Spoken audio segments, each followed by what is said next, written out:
encore dans cette nouvelle partie des tutos consacrés à la programmation en Java. Alors les amis, nous allons plus nous focaliser sur les constantes et les nommages des variables. Alors nous allons commencer par, vous devez savoir la différence entre ça et ceci. Donc le premier 1 ici c'est un entier et ceci là c'est un nombre réel. Et vous ne pouvez pas prendre deux entiers pour... Tu ne peux pas diviser un entier et un entier pour avoir un nombre réel. Alors, nous allons par exemple essayer à mettre system.out.print ln entre parenthèses. Ici, là, je ne veux pas afficher le texte, mais je vais mettre par exemple 1 divisé par .print ln entre parenthèses 1 divisé par 2. Oui, et à ce niveau, vous allez voir, quand je vais exécuter ce programme, qu'est-ce que nous aurons? Nous aurions exactement 0 au lieu de 0,5. Alors, ici on exécuter, vous voyez ici, là, nous avons ici 0, puisque deux entiers ne peuvent pas donner un nombre réel. Et également, je peux mettre, qu'est-ce qu'il peut faire? Je peux décider de mettre un nombre réel que je peux gentiment décider de mettre un point qui est égal à 1.0. Donc, qu'est-ce que je suis en train de dire? 1.0 est égal à 1 point simple. Car quand vous écrivez comme ça, là, l'utilisateur connaît que les deux ici sont des mêmes. Alors, je vais tenter d'exécuter ça pour voir si ce que je suis en train de dire est vrai. Alors, vous allez voir, ici nous avons quoi? 0,5. Donc, un point qui va être automatiquement 1.0 est égal à 0,5. Vous pouvez également venir faire la même chose par ici, par mettre 2.0 divisé par 1. 1 divisé par 2.0. Exécuter, vous aurez exactement 0,5. Pourquoi? Parce que le nombre réel prend le dessus sur les entiers. Alors maintenant, quand on parle des constantes, qu'est-ce que nous dit? Une constante est une variable que le contenu ne va pas changer. Alors par exemple, quand on dit les constantes, prenez par exemple la valeur de pi qui est 3,14, etc., etc. Vous voyez que pi ne change pas. Là, c'est une constante.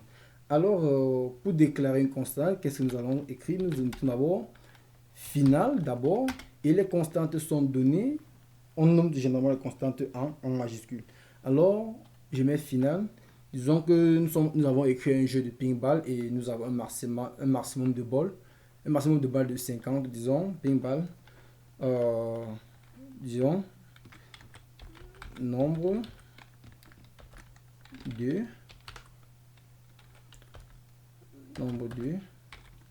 balles.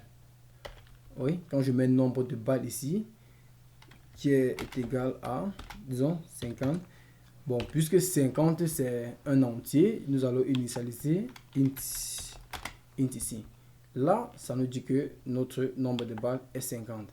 Et à ce niveau, nous ne pouvons en aucun cas changer cette valeur de 50. Alors, essayons d'afficher cette chiffre, disons, afficher le nombre de balles.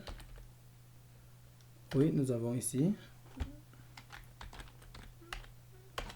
nombre de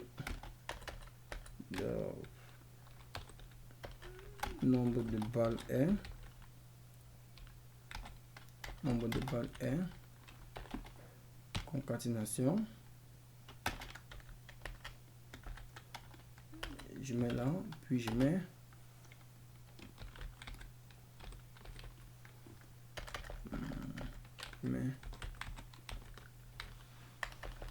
nombre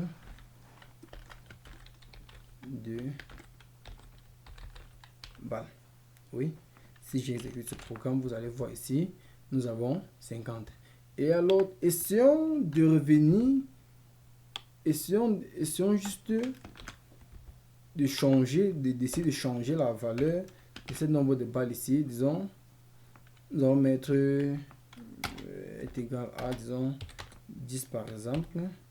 Oui, la syntaxe, nous n'avons pas bien. Mettons int, désolé, mettons int, nombre de ventes.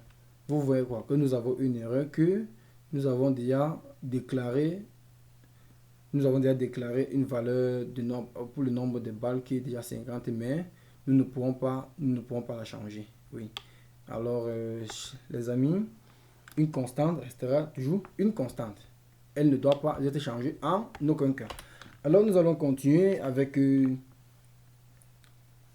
ce qu'on appelle la comment est-ce que initialiser une variable. Une variable ne doit en aucun cas commencer par un chiffre. Oui, une variable doit toujours commencer par soit une lettre, peut mettre N1 ou bien nombre 1 mais jamais un nombre. Oui, là on aura une erreur. Ça ne doit jamais commencer un chiffre en aucun cas. Ensuite, pour terminer, nous allons parler de la sensibilisation à la case, ce qu'on appelle case sensitive. Oui, pour la sensibilisation à la case, vous devez comprendre que N1 est différent à N1. Vous devez comprendre ça. Car ça, c'est deux mondes différents. N1 en minuscule est différent de N1 en majuscule. Attendez, je vais vous le prouver. Disons que j'initialise ici int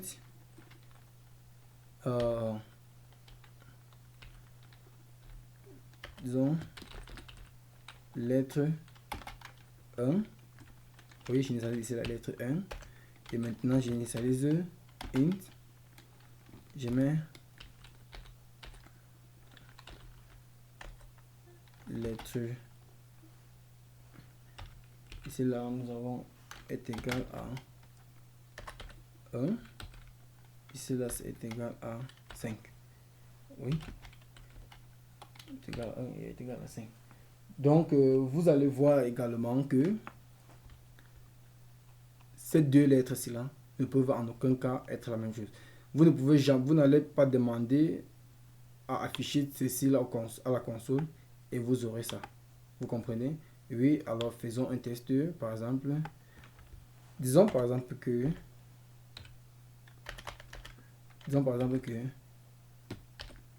lettre, regardez, prenons le premier lettre là. Lettre, oui, nous avons deux T majuscules avec un grand R.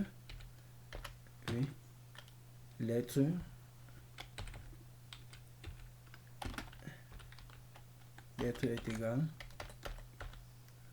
est égal à, disons par exemple que lettre est égal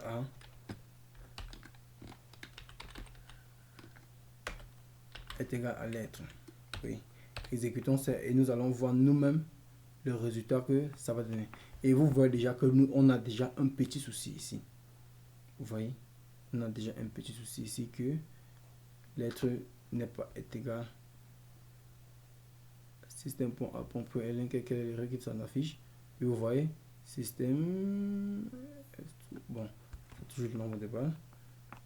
Et la concaténation, nous n'avons pas mis. Oui, nous allons la concaténer avec un plus. Puis, exécutons. Qu'est-ce que nous avons comme réponse ici? Vous voyez que les lettres ici, ça a plutôt récupérer la valeur du deuxième lettre pour mettre ici. Alors les amis, faites très attention quand vous faites les nommages de vos variables en Java. So, thank you for watching this particular video. See you in the next video. Ciao, ciao.